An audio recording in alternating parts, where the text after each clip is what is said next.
성도님들, 오늘부터는 우리가 압살롬의 반역 사건에 대해서 보게 될 텐데요.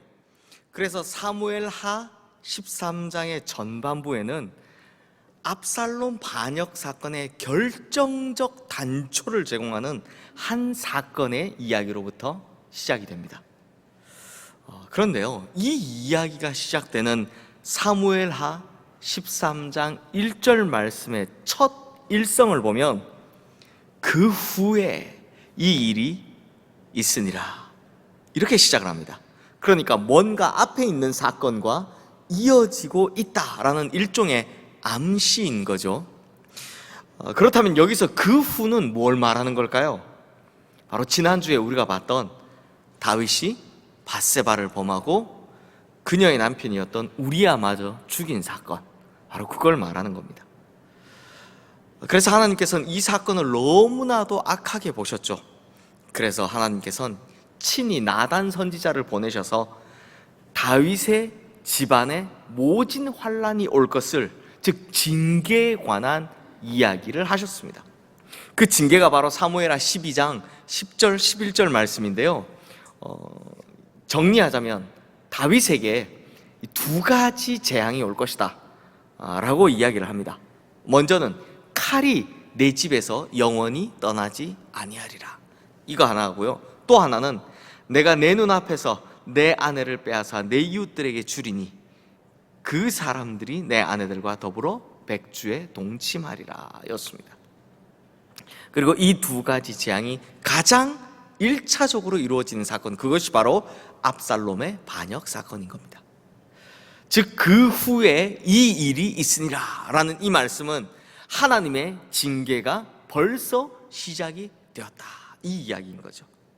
자, 그렇다면 사무엘하 13장 전반부에 나오는 내용인 이 암논과 다말의 이야기, 그 스토리가 뭔지 한번 알아보도록 하겠습니다. 먼저 다윗에게는 다말이라는 딸이 하나 있었습니다. 아무래도 이 다윗의 부인이 여러 명이다 보니 그들 사이에서 태어났던 이복 형제들이 많았는데요, 이 다말은요 특별히 압살롬과는 한 배에서 태어난 친남매지간이었습니다. 반면 이들과 배다른 형제 중에 암논이라는 사람이 있었습니다. 근데 이 암논이요 다윗의 장남이었어요. 그래서 이때까지는 왕위 계승 서열 1순위인 사람이었던 거죠. 그러니까 정리하면 다말과 압살롬은 친남매고, 지금 장남이자 왕위 계승 서열 1순위인 암논은 이복 형제인 겁니다. 그런데 이들 사이에서 문제가 생기기 시작합니다. 바로 암논이 이복 누이였던 다말을 짝사랑하기 시작한 겁니다. 역사적으로 보면요, 이 왕들이 워낙 부인들을 많이 거느리다 보니까 궁궐 안에서 이런 이복 형제들끼리의 이런 이야기들은 참 비일비재한데요, 다만 이스라엘은 지금 하나님의 법이 강력하게 작동되고 있던 다윗의 통치 시기라서 이런 일을 함부로 벌일 수가 없었던 거죠. 그러다 보니 애가 타들어가는 이 암논이 결국 상사병에 걸리게 되었다라고 합니다. 이걸 우리 성경에서는 울화라고 표현을 했더라고요. 그래서 제가 이 표현이 재밌어서 히브리어 원전을 좀 찾아봤더니 이 단어가 야차르라고요, 어떤 뜻이냐면 비좁은 곳에 갇혀서 굉장히 갑갑해하는 것을 뜻하는 단어라고 합니다. 그러니까 무슨 말이냐, 지금 무슨 말을 하려고 하느냐, 태어나 보니 아버지가 다윗 왕이라서 아버지 잘 만난 덕에 지금까지 막 자기 마음대로 하며 살아왔던 왕위 계승 서열 1순위 왕자인데, 이것만큼은, 이 다말의 문제만큼은 자기 마음대로 되지 않으니까 굉장히 깝깝해하고 있더라 라는 그 뜻이죠.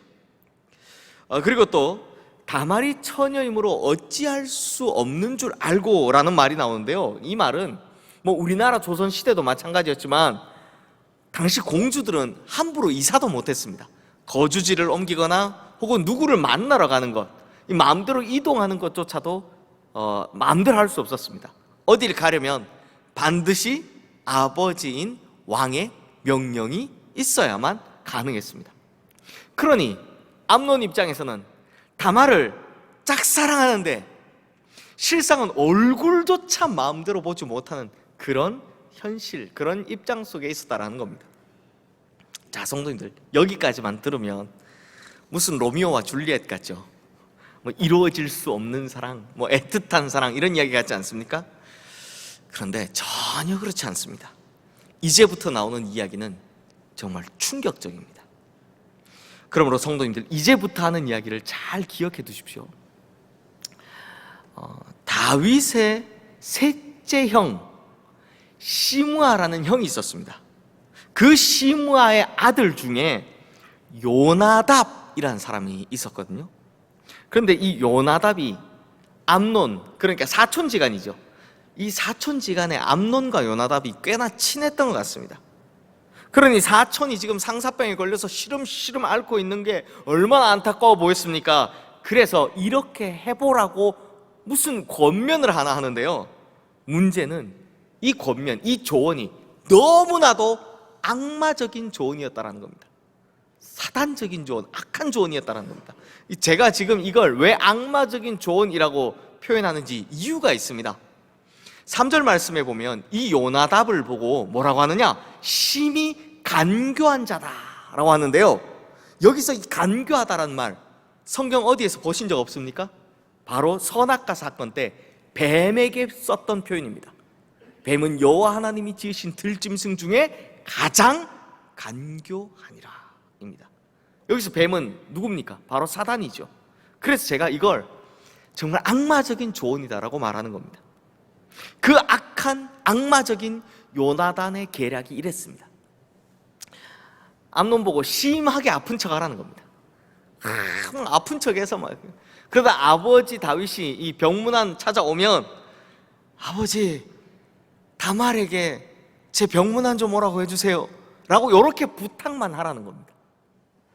성도님들, 이거 뭐 별거 아닌 것 같죠? 그런데 이 요나답의 계략을 두고 왜 그렇게 악마적으로 간교하다라고 했냐면, 이건요, 이후에 벌어질 문제들에 대해서 다윗을, 아버지 다윗을 일정 부분 공범으로 만들기 위한 계략이기 때문입니다.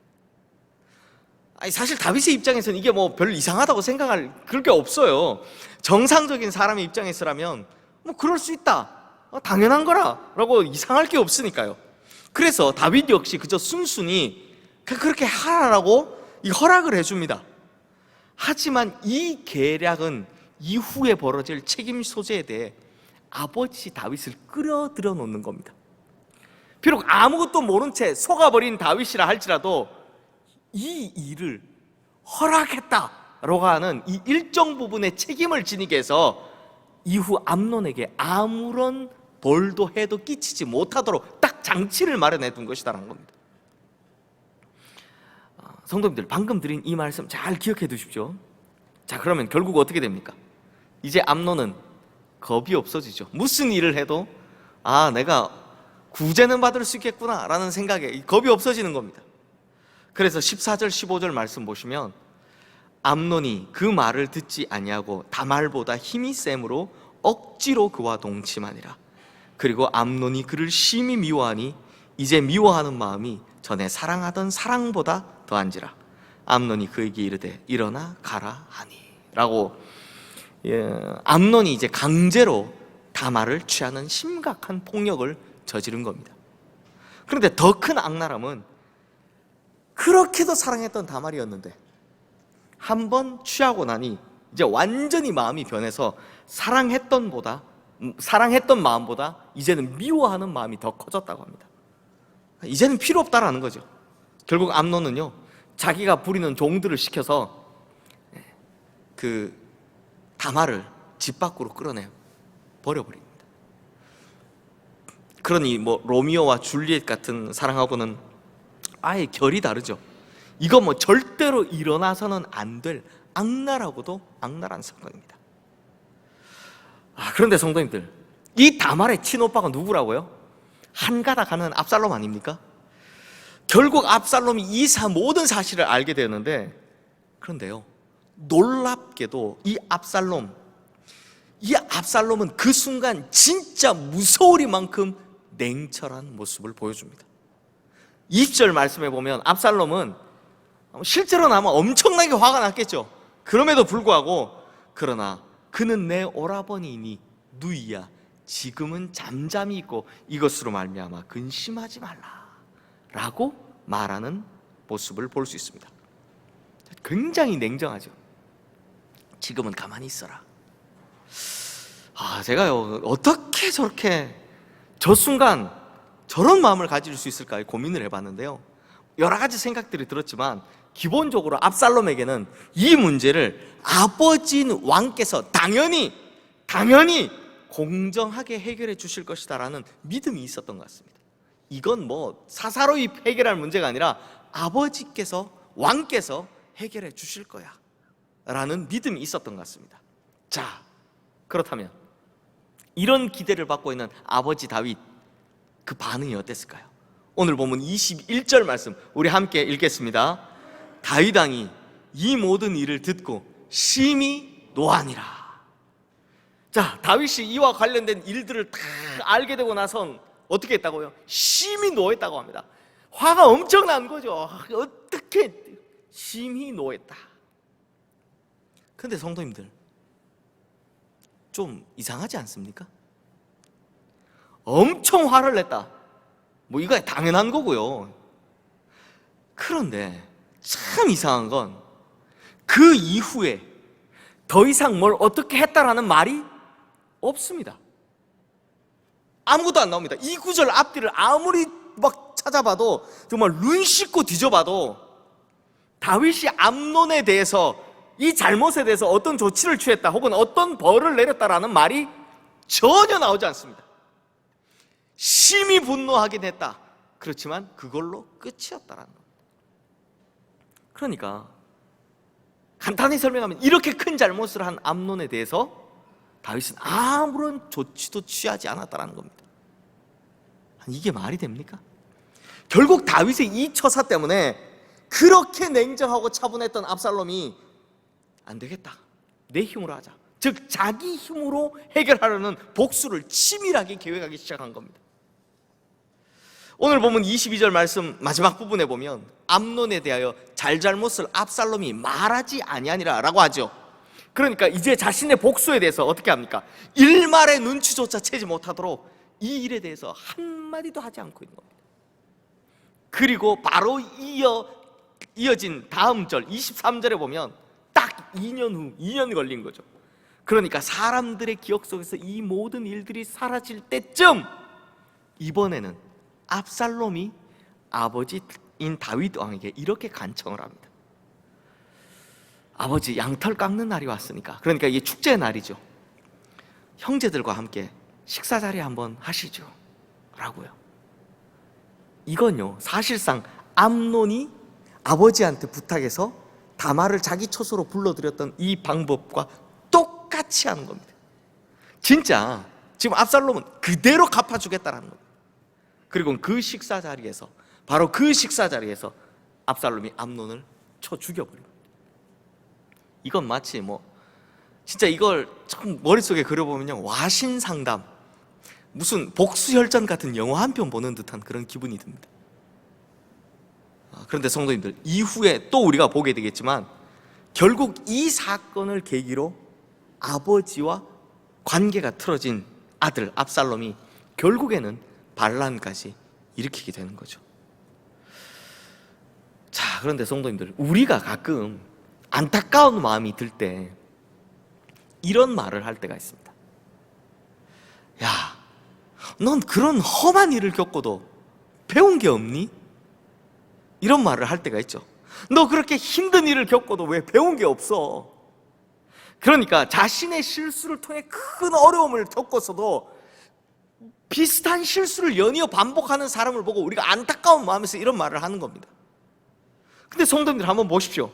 다윗이 밧세바와 간음 사건을 일으킨 뒤에 하나님께서 어떻게 하셨습니까? 나단 선지자를 보내서 다윗의 죄를 지적하셨죠. 그리고 그때 하나님은 다윗의 징계를 내리십니다. 다윗에게 징계에 관련된 말씀을 분명히 하셨습니다. 그런데 성도님들, 이 징계에 대해서, 다윗이 받은 징계에 대해서 그냥 벌 받았네, 벌 받았구나, 이렇게 생각할 것이 아니라 조금만, 한 번만 다르게 생각해 보면 이 징계라는 것은요, 사실상 하나님께서 다윗에게 다시금 기회를 주신 것이다라는 걸 알게 됩니다. 만약 기회를 주실 게 아니면 어떻게 하면 됩니까? 그냥 내버려 두든지 아니면 그냥 확 죽여버리면 끝입니다. 너 죄 지었구나, 죽어! 이러면 끝입니다. 그렇지 않습니까? 그런데 지금 징계를 주신다는 말은 어떤 뜻입니까? 다시 한번 회복할 수 있는 기회를 주시겠다라는 말입니다. 그러니 징계를 주신다라는 말은 다시 시작할 기회를 주신다는 것과 같은 뜻이다라는 겁니다. 우리는 보통요, 설교 때도 그렇지만 고난이나 혹은 시련 이런 걸 두고서는 고난 안에는 하나님 주시는 유익이 있습니다, 시련에는 하나님 주신 좋은 것들이 있습니다 라는 말들 잘 합니다. 그런데요, 하나님께서 주시는 징계, 하나님께서 내리시는 벌에 대해서는 유익하다 이런 표현 잘 안 쓰죠. 왠지 혼나는 것 같으니까요. 하지만 성도님들, 하나님의 징계에도 역시 우리를 버리지 않으시고 다시금 기회를 주시고자 하는 하나님의 마음이 고스란히 담겨져 있는 겁니다. 즉 하나님의 징계는 이전의 죄악들을 떨쳐버리고 다시 하나님의 거룩함에 참여할 수 있도록 새롭게 초청하고 계신 하나님의 부르심이고 하나님의 인도하심인 겁니다. 그러므로 징계도 우리로 다시 시작하고 회복할 수 있도록 하시는 하나님의 은혜라는 겁니다. 그러니 이런 은혜를 입은 것 바로 다윗 아닙니까? 하나님께서 다윗에게 내리신 징계를 잘 보면요, 그 징계를 두고 막 벌주고 막 저주하고 혼내려고 하시는 것이 목적이 아니라 하나님의 거룩한 역사 속에, 하나님께서 이끌어 가시는 역사 속에 다윗을 끝까지 버리지 않으시고 올바른 길로 이끌어 가시려는 것, 하나님의 역사에 다윗을 올바로 사용하시려고 하는 것, 바로 그것이 하나님의 목적임을 알 수 있습니다. 그렇다면 성도님들, 이런 은혜를 입은 다윗이라면, 그것도 얼마 전, 조금 전에 경험한 다윗이라면, 자기 아들 암논이 이렇게 큰 잘못을 벌였을 때 다윗이 어떻게 해야 맞는 겁니까? 다윗은요, 화를 낼 것이 아니라 징계를 했어야 합니다. 야고보서 1장 20절 말씀에도 나오지만 화내는 것으로는 결코 하나님의 선하신 뜻을 이루지 못합니다. 화내는 것에는 아무런 유익이 없기 때문입니다. 그래서 하나님께서도 다윗에게 징계를 내리실 때 보면 화내지 않으십니다. 냉정하게 말씀하시지 다윗에게 한 번도 화를 내지 않으셨습니다. 그런데 다윗은요, 배운 게 없습니다. 오로지 화만 낼 뿐 아무런 조치도 취하지 않은 겁니다. 아니, 얼마 전에 자기가 직접 경험해 놓고선 정작 이걸 자신에게는 적용하지 않더라라는 겁니다. 결국 자기가 직접 경험하고서도 아무것도 배운 거 없는 것 마냥 실상에서 적용하지 않는 이 모습이 결국 앞으로 닥쳐올 그 큰 문제의 발단이 되더라라는 겁니다. 그러므로 성도님들, 하나님의 징계에는 분명히 효용성이 있습니다. 유익이 있습니다. 좋은 점이 있단 말입니다. 우리는 하나님께서 내리시는 벌을 받는다 라고 하면 마냥 끔찍하게 생각하죠. 막 혼나는 것만 생각합니다. 그냥 아플 것이라고만 생각합니다. 하지만 반드시 그렇지만은 않다라는 겁니다. 왜냐하면 그 안에도 여전한 하나님의 은혜와 사랑이 존재하기 때문입니다. 하나님께서 우리를 다시 돌이키시고 다시금 기회를 주시려고 그렇게 다시 세우시려는 놀라운 하나님의 계획이 그 안에 포함되어 있기 때문입니다. 그래서 히브리서 12장 5절에서 6절 말씀 보시면 징계를 받을 때 절대로 낙심하지 말라라고 말씀합니다. 왜냐하면 하나님께서는요, 하나님이 사랑하시는 자에게만 징계를 내리시고 또 하나님의 자녀 삼으신 자에게만 징계하시는 것이다. 그러니까 낙심하지 말라라고 말씀하시는 겁니다. 그러니까 징계를 받는다는 건 비록 아픈 일이죠. 아픈 일이지만 그 징계도요, 하나님께서 사랑하셔야만 받을 수 있다는 겁니다. 하나님의 선택을 받은 사람만 받을 수 있다는 겁니다. 성도님들, 북극 탐험대였던 이 존 플랭클린 사람이 쓴 일기에 보면 이런 이야기가 있습니다. 북극을 탐험하고 있는데요, 함께 이렇게 북극을 탐험하고 있던 대원들이 막 추위에 배고픔에 피곤에 지치다 보니 이 대장에게 좀 쉬고 싶다고 말을 하는 겁니다. 왜 흔히들 추위에서 잠들면 안 된다 이런 말 하잖아요. 그럼 당연히 이런 건 탐험대원들이 더 잘 알았겠죠. 근데 너무너무 힘들고 지치다 보니 조금만 쉬고 싶습니다라고 간청을 하더라는 겁니다. 그리고 조금 쉬어라 라고 이 탐험대장 존 플랭클린은 잠깐 이제 앞을 보러 나갔죠. 근데 잠깐만 쉬자라고 했는데 다들 잠이 드는 바람에 30분이 넘었다고 합니다. 대장인 이 프랭클린이 돌아와 보니까 이 대원들이요, 다행히 눈은 뜨고 있는데 이걸 자면 안 된다라는 생각 때문에 인지는 해서 눈은 뜨고 있는데 몸을 일으키려고 하니까 이 몸이 이미 얼어붙어서 마음대로 움직이질 못하더라는 겁니다. 그래서 그냥 눈만 깜빡거리고 있는 거죠. 그때 이 탐험대장인 존 플랭클린이 어떻게 했게요? 그들을 마구 때렸습니다. 막 때렸습니다. 이게 자기 말 안 들었다고 폭행한 게 아니고요, 그 얼어붙은 몸들을 이게 반응하도록, 열이 나도록 막 때린 겁니다. 막 때린 겁니다. 덕분에 모두 다 살게 되었다라고 해요. 그렇다면 성도님들, 이 탐험대장인 프랭클린이 탐험대원들을 때린 거 잘한 겁니까? 잘못한 겁니까? 잘한 겁니까? 잘못한 겁니까? 잘한 거죠. 사람 살린 거잖아요. 아니, 우리 심폐소생술 할 때도 보면 갈비뼈를 부숴서라도 심장을 움직이게 하라라고 하잖아요. 사람을 살린 거니까요. 얻어맞는 대원들 입장에서는 비록 아팠을 겁니다. 때리는데 누가 안 아프겠습니까? 그렇지만 자기 살리려고 지금 자기를 때리고 있는 대장의 주먹질이 오히려 고마웠을 겁니다. 그렇지 않겠습니까? 마찬가지로 하나님의 징계에도 이런 유익함이 있다라는 겁니다. 죄의 구덩이에 빠져서 점점 무감각하게 굳어져가는, 그래서 사망을 향해 점점 빠져들어가고 있는 그 내 영혼을 다시 그 죄와 사망의 구렁텅이에서 건져내어서 다시 살게 하시는, 다시금 하나님의 역사에 참여할 기회를 주시는 그 유익함이 이 징계에 있다라는 겁니다. 그래서 징계의 유익에 대해서요, 히브리서 12장 10절에서 11절 말씀은 이렇게 이야기합니다. 우리 화면에 뜬 이 말씀 함께 읽겠습니다. 그들은 잠시 자기의 뜻대로 우리를 징계하였거니와 오직 하나님은 우리의 유익을 위하여 그의 거룩하심에 참여하게 하시느니라. 무릇 징계가 당시에는 즐거워 보이지 않고 슬퍼 보이나 후에 그로 말미암아 연단받은 자들은 의와 평강의 열매를 맺느니라. 즉, 하나님의 징계는 사람의 징계와는 다르다라는 겁니다. 하나님의 징계가 당하는 당시에는 똑같이 힘들고 아프고 막 괴롭고 슬프지만, 하나님의 징계의 차이점은 우리로 거룩함에 참여하게 하신다는 겁니다. 그래서 결국 의와 평강의 열매를 맺게 하신다는 겁니다. 이 유익함이 분명히 있다라는 거죠. 사랑하는 성도님들, 이제 제가 마지막으로 오늘 말씀을 마무리하며 두 이야기를 할 텐데요, 한번 비교해서 잘 들어보시길 바랍니다. 먼저는 우리 성도님들께서도 너무나 잘 아시는 이야기입니다. 제가 간단히 말씀드릴게요. 한 사형수가 사형을 당하기 전에 소원이 있냐라고 물어봤더니 어머니를 뵙고 싶다라고 이야기하는 겁니다. 그래서 그 사형수에게 사형당하는 그날 어머니를 만나게 해줍니다. 그랬더니 그 사형수가 어머니한테 탁 안기면서 어머니의 귀에 대고 이렇게 이야기를 합니다.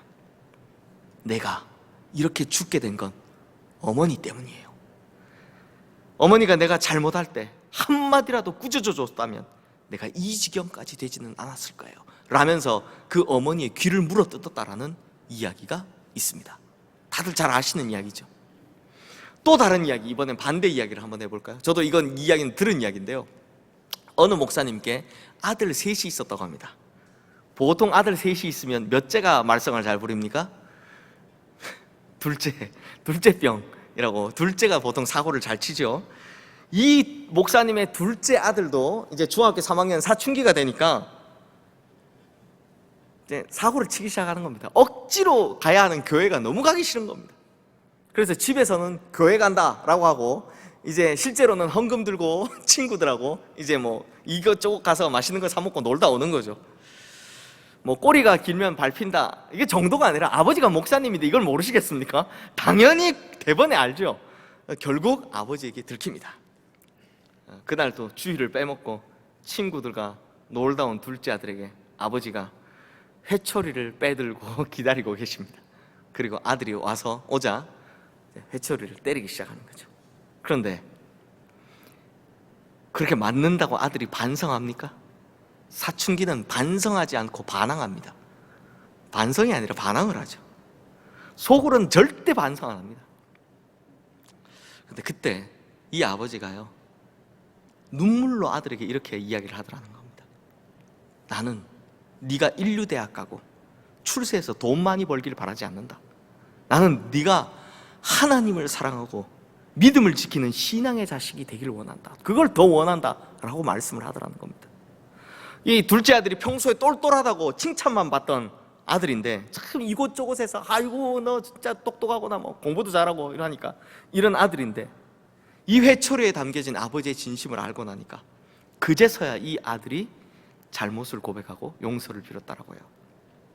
그래서 그 아들이 어떻게 됐느냐, 저도 들은 이야기인데요, 변호사가 되고요, 나중에 모범적인 가정도 이루고 교회에서도 아주 열심히 봉사하는 직분자가 되었다라고 하는 이야기를 들은 적이 있습니다. 자, 성도님들, 이렇게 보면 회초리가 나쁘기만 한 겁니까? 징계가 나쁘기만 한 겁니까?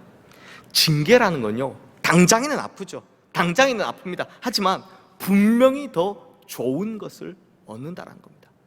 하나님의 징계는 그렇다라는 겁니다. 마태복음 5장 29절에서 30절 말씀 보면 정말 예수님께서 잘 안 그러신데 너무너무 무시무시한 말씀을 하십니다.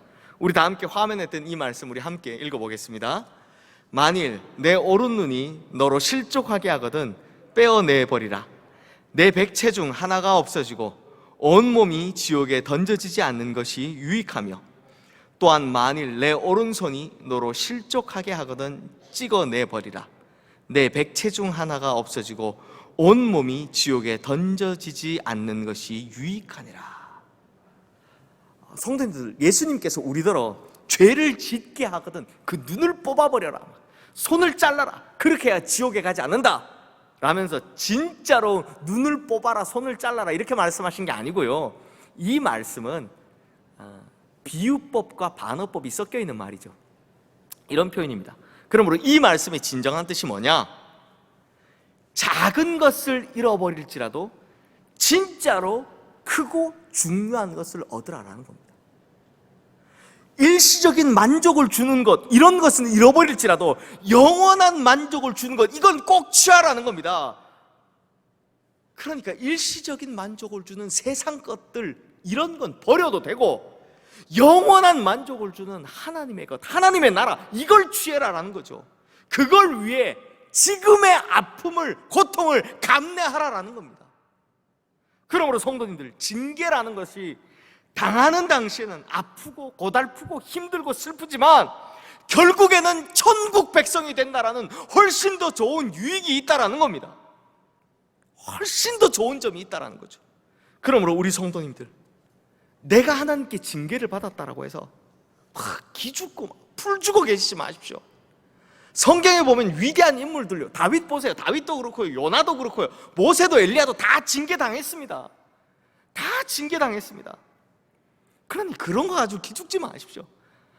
보면요, 남들은 다 잘 되는데 나는 왜 이럴까, 막 이런 비교의식 때문에 힘들어하세요. 차라리 그 비교의식, 나는 왜 안 될까, 이러한 그 시간에, 그 생각을 그 시간에 빨리 나의 죄악된 이전의 모습들 회개하고 완전히 돌이키는 회개로 다시금 거룩의 능력을 회복해서 하나님 역사에 다시금 참여하고 하나님의 축복의 길에 다시금 들어서는 천국 백성들 되시기를 주님의 이름으로 축원합니다. 그리고 이왕이면 징계도 안 받거나 적게 받는 게 좋겠죠. 그러므로 애당초, 정말 애시당초 이 세상의 작은 것들이 아니라 진짜 크고 중요한 하늘의 것들을 바라시고, 또 잠깐의 세상 만족보다 영원한 천국의 만족을 추구하셔서 그렇게 살아가시는 우리 모든 성도님들 되시기를 주님의 이름으로 축원합니다. 기도하겠습니다. 하나님 아버지, 징계를 내려도 화내지 않으시고 오히려 따끔한 벌을 통해 깨닫게 하시며 다시금 돌아온 후에는 새로운 기회까지 주신다고 하시니 우리 하나님 정말 좋으신 분이십니다.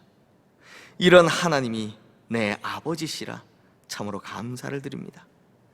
그러므로 이제 하나님께 징계를 받는 순간이 오면 그냥 슬퍼하거나 기가 죽어 좌절하거나 포기해버리지 말고 오히려 정신을 바짝 차려 하나님께서 알려주시고 깨닫게 하시는 것에 집중하게 하여 주시옵소서.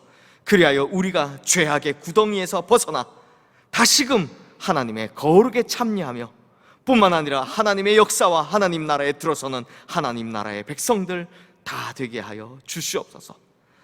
할 수만 있다면 우리가 징계받기 전에 정신을 바짝 차리길 원하오니 항상 이 세상의 작은 것들보다 하나님께서 주시는 크고 중요한 것들, 또 이 세상에 잠깐 만족을 주는 것들보다 하나님께서 허락하시는 영원한 나라를 먼저 생각하며 추구하는 이 땅을 살아가는 천국 백성들 다 되게 하여 주시옵소서. 우리를 정말 사랑하시고 우리를 친히 선택하여 주신 우리 주 예수 그리스도의 이름으로 기도드리옵나이다. 아멘.